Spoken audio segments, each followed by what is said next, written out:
কয়েকদিন ধরে বৃষ্টি হওয়ার কারণে রাস্তার এই অবস্থা। এখন আমি এই কাদা রাস্তার মধ্যে দিয়ে যাচ্ছি মাঠে, তার সাথে ঝিরিঝিরি বৃষ্টি পড়ছে। আর এই বৃষ্টির মধ্যে আমি ছাতা নিয়ে বেরিয়ে পড়েছি মাঠে যাওয়ার উদ্দেশ্যে। জল কাদা সব পার করে অবশেষে আমি মাঠে পৌঁছালাম। বৃষ্টির কারণে অলের জমির কি অবস্থা হয়েছে দেখো, কতটা কাদা হয়ে গেছে। এতটা কাদার মধ্যে আজকে আমাদের অল তুলতে হচ্ছে। এই কাদার মধ্যে আমার বাবা অল তুলে অলের গায়ে যে মাটি বা শিকড় থাকে সেগুলো পরিষ্কার করে দিচ্ছে। মাঠে পৌঁছানোর পর এখনো পর্যন্ত বৃষ্টি কমেনি, এখনো বৃষ্টি হয়েই চলেছে। এই বৃষ্টির মধ্যে ছাতা নিয়ে অল ধোয়া যাবে না, তাই আমি এখন রেনকোট পরে নিচ্ছি, না হলে ভিজে যাব। তো গাইস, এখন আমার রেনকোট পরা কমপ্লিট। ঝিরিঝিরি বৃষ্টির মধ্যে রেনকোট পরে এখন আমি বসে পড়েছি অল ধুতে। আমি আর আমার পিসি আমরা দুজন মিলে আজকে অল ধুচ্ছি, আর আমার বাবা এদিকে অল তুলছে। অনেকক্ষণ ধরে ঘষাঘষি করার পর আমাদের এখন অল ধোয়া শেষ হলো।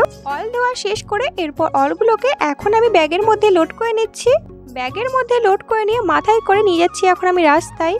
আজকে আমাদের মোট 2 ব্যাগ অল তোলা হয়েছিল, তো আমি আগে একটা ব্যাগ রাস্তায় দিয়ে এসেছি, এখন এই ব্যাগটা নিয়ে যাবো, মাথায় করে রাস্তায় দিয়ে আসবো। লাস্টের দিকে 2-1টা অল ধোয়া বাকি ছিল, তো আমার পিসি এখন সেই অলগুলো ধুয়ে নিচ্ছে। অলগুলো রাস্তায় আনার পর বস্তায় লোড করে নিয়ে বস্তার মুখ বেঁধে দেওয়া হয়েছে।